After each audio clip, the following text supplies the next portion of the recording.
大家好啊！都知道大家喺屋企咧好悶噶啦，悶到就嚟發毛噶啦。咁我哋今日咧又介紹下好好玩嘅桌遊，等大家喺屋企咧都可以同小朋友開開心心咁過一個時間啦。呢盒桌遊叫咩名？侏羅紀冒險啊！咁講得侏羅紀咧，咁梗係關於恐龍噶啦。我哋開箱俾大家睇下。哇！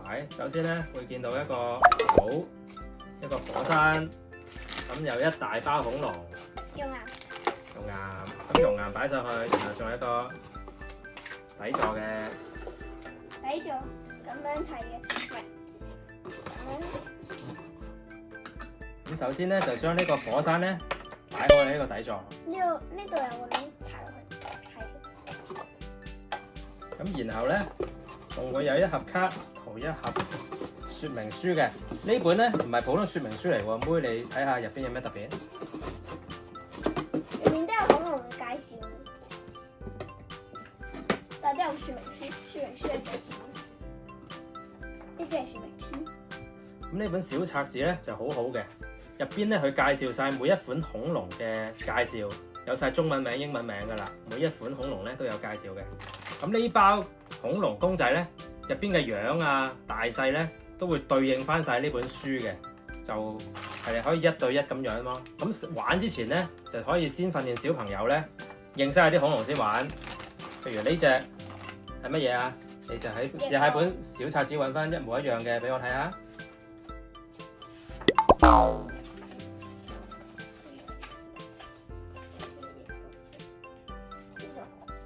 係啦，嗱，譬如呢隻翼龍咧，就會對應翻個樣。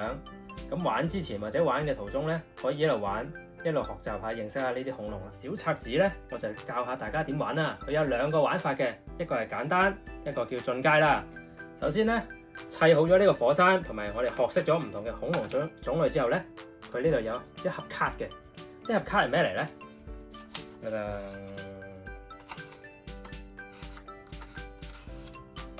咁呢盒卡咧就分兩部分，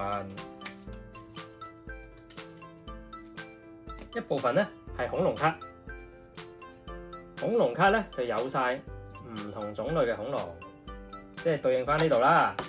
恐龍卡先教簡單卡，簡單玩法，咁啊洗下啲卡啦，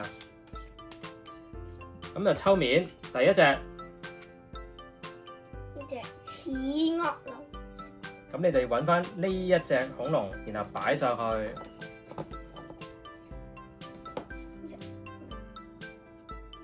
連個 size 都差唔多。邊個呢隻？但係咁樣企唔到。哎呀！哇，到我啦。至少企到。帆背狼，喂，我揾喎，唔使你搞。我自己揾啦。好啦，咁咧大家啲恐龍咧，多數4隻腳啦。咁為咗方便起見咧，你咁擺又得，打橫擺又得，爬住擺又得。最緊要唔好令個火山冧，同埋你要睇下個平衡咯，同埋個重量咯。咁呢隻好輕咧，就唔應該咁難嘅。腕龍咪？嗱，腕龍呢個難啊，最大隻最重噶啦。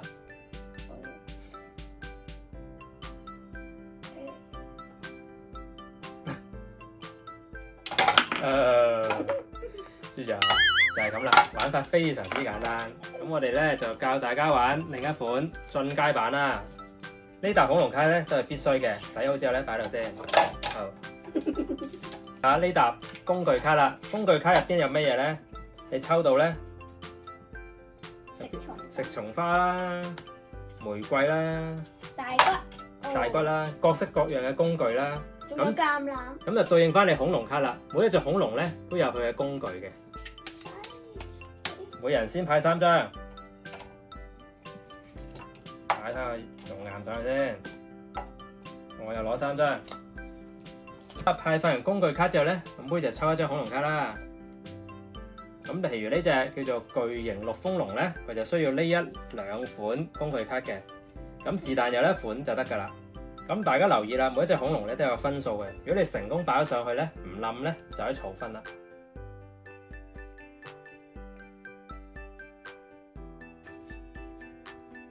嚟弄係啊，哇！但係都係4分喎。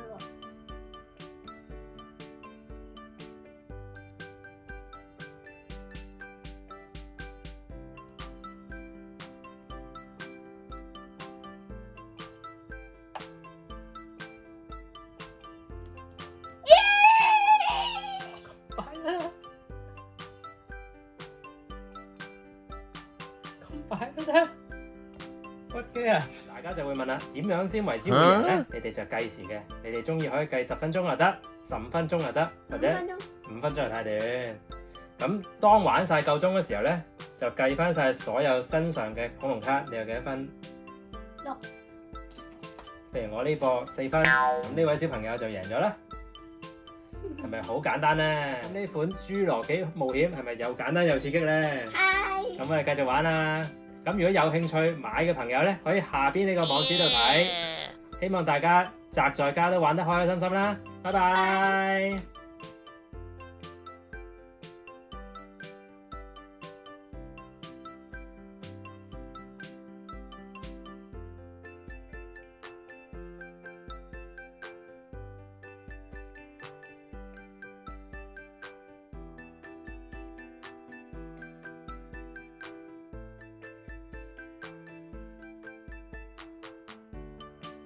如果大家喜欢这支影片，请按赞、订阅，还有留下意见。最重要的是，记得开启我们频道的小铃铛哦。